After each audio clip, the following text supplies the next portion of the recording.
Hello friends, in the fifth stanza, Wordsworth exhorts his sister to understand and to follow nature. He showers his blessing upon his sister, considering that he will not be present at all times with his sister. He has to leave, he has to bid farewell to this world. So, Wordsworth's connection with nature is a kind of a triangular relationship.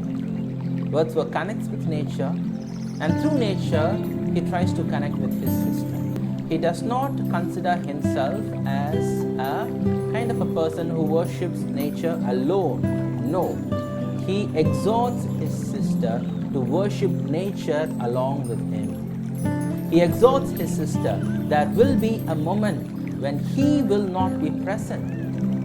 And at that moment, she has to think about this particular moment of togetherness with nature. And she has to be under the guidance of nature. Okay, shall we get to the slides? The fifth stanza. I have divided the stanza into three parts once again.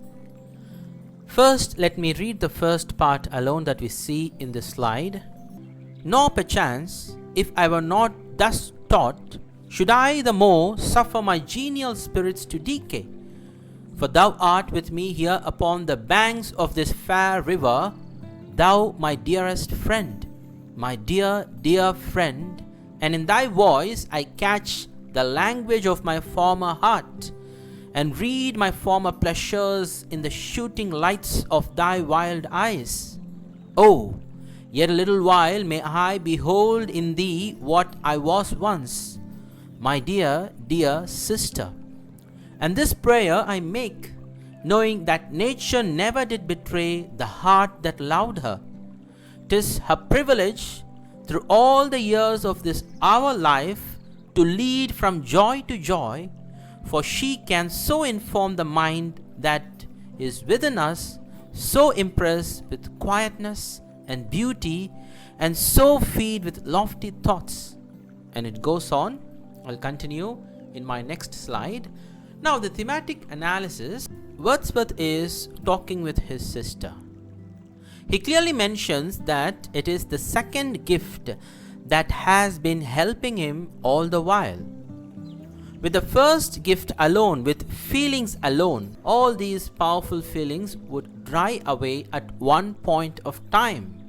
Only the second gift, the serene moments, the understanding of nature that has helped him so far. He tries to say he would have led his genial spirits to decay if he had not received his second gift.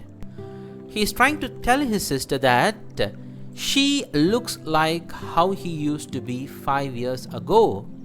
You see how he addresses his sister, my dear friend, dearest friend, dear, dear friend. In your voice, I see the language of my former heart. I can see your wild eyes. Remember the animal movement. And now, here he makes a request to know and understand nature. Try to know nature.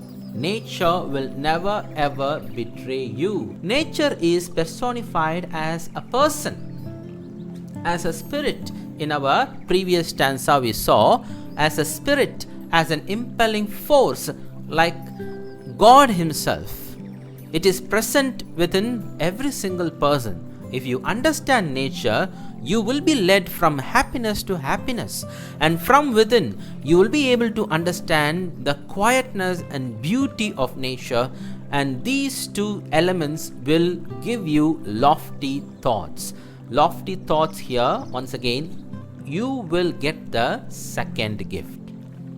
So he is trying his level best to pass his legacy to his sister. You should also enjoy the second gift of nature. That's what he is trying to say.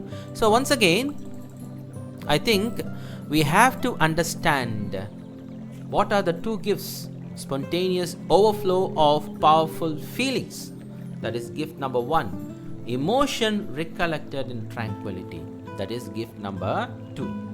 The spontaneous overflow will dry up. It will go away. It will not be there forever. But when you recollect everything in tranquility, in peace of mind, and with the help of reason, if you try to understand nature, then that is called the second gift. We shall move to the poetic devices. Anaphora, my dear, dear friend. And again, my dear, dear sister. And here, so inform, so impress, so feed. And then with quietness and beauty, with lofty thoughts. These are instances of anaphora. And then we have alliteration, was, once, and then the consonants, little while. And also here with a break in between, what I was once, consonants again. Personification, nature is personified as a woman. We can say nature is personified as a mother. That's why we say mother nature, nature with the capital N. Nature with the capital N. Elision is there. Instead of it is, tis. I is missing. Tis her privilege. And there may be instances of enjambment. You see how the lines run. And read my former pleasures in the shooting lights of thy wild eyes. So that is enjambment. And whenever you see a punctuation mark in between, it is caesura. So caesura can come in the beginning and also can come in the middle, and like here at the end. This is the second part of the fifth stanza. Let me read the part.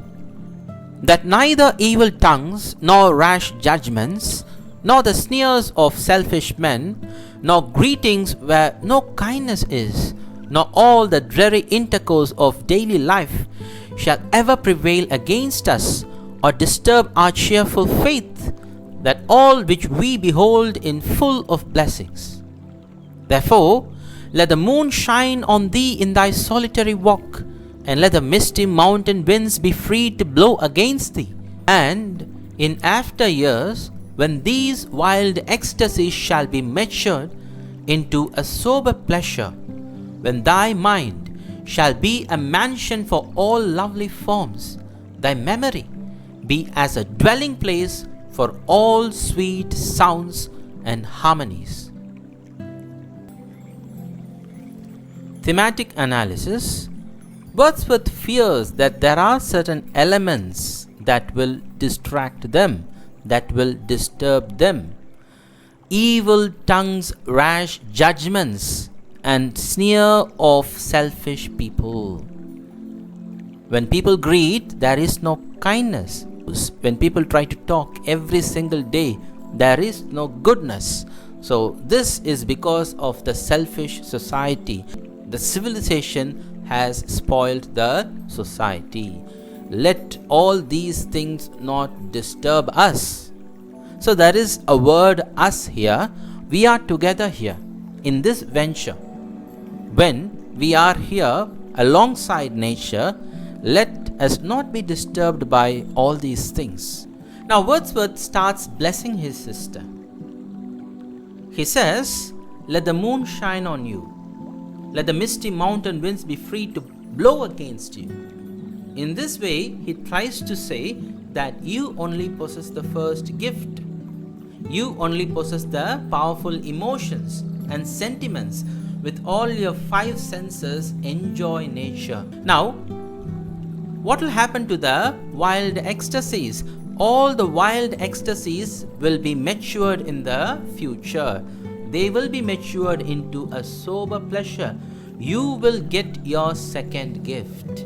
When you get your second gift, your mind will become like mine, a mansion for lovely forms. You will have your own serene thoughts. You will become a matured person just like me. And then you will have everything in nature.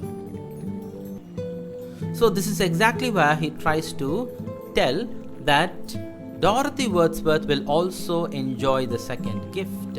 And he continues in the next stanza. Before we move to the next part, we have the poetic devices. Let us look at the poetic devices now. Alliteration, thoughts that which we, sweet sounds, and nor the sneer against us or disturb, cheerful faith, full of blessings, sweet sounds and harmonies, all lovely, dwelling place, anaphora, nor greetings where there is no kindness is, nor all the dreary intercourse. And again, let the moon shine on thee, let the misty mountain winds be free. Elision, forever, we is omitted, and then again we have enjambment.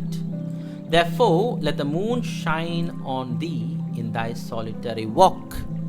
We have several examples of caesura, the punctuation marks in between.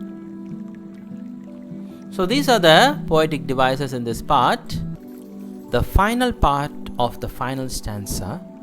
Let me read the part. This is exactly where our poem comes to an end. Oh, then, if solitude, or fear, or pain, or grief should be thy portion, with what healing thoughts of tender joy wilt thou remember me in all these exhortations? Nor perchance, if I should be where I no more can hear thy voice, nor catch from thy wild eyes these gleams of past existence, wilt thou then forget that on the banks of this delightful stream we stood together, and that I, so long a worshipper of nature, hither came unvaried in that service, rather say, with warmer love, oh, with far deeper zeal of holier love. Nor wilt thou then forget that after many wanderings, many years of absence, these steep woods and lofty cliffs, and this green pastoral landscape were to me more dear both for themselves and for thy sake. The thematic analysis. And again, in the first place, Wordsworth warned about the evils of the society. But now he is warning about solitude. You will be alone, more like the dark night of the soul. When the nature worshippers undergo their own dark nights with solitude, with fear, with pain, with grief, and they have to get their thoughts healing. And this warning is accompanied by another warning that Wordsworth himself will not be with Dorothy. Dorothy has to face everything alone. And at that moment, she can remember the delightful moments that she spent with her brother. She will remember how her brother was a worshipper of nature, and in the same way, with holier love, she will also not forget that he also underwent all these struggles, moments of agony, pain, and fear, and doubtfulness. But after all these struggles, he was able to get the second gift. Now he is at peace with nature. And in the same way, he expects his sister to love nature. We'll move to the poetic devices. In the first place, we see alliteration, sweet sound. And also when you join this alliteration along with other words, it becomes a consonance. Sweet sounds and harmonies. Again, alliteration here with what? Thou then. With warmer. Thou then. And then consonants. Consonants. Remember me. Stood together. Lofty cliffs. Assonance. These steep. and then examples for anaphora of tender joy, and after several lines of past existence, and after several lines of holier love, and then of absence. Then enjambment is here, healing thoughts without any punctuation mark. The phrase runs to the next line. And then there are several instances of caesura that comes in the beginning, and also caesura that leaves phrases between punctuation marks. Dear friends, this is exactly where we finish our poem. I have already completed the other 4 stanzas in 3 different videos. This is my 4th video. If you have any doubts, you can put it in the comment section, and kindly subscribe to my channel for further such videos. Thank you very much. Thank you for listening.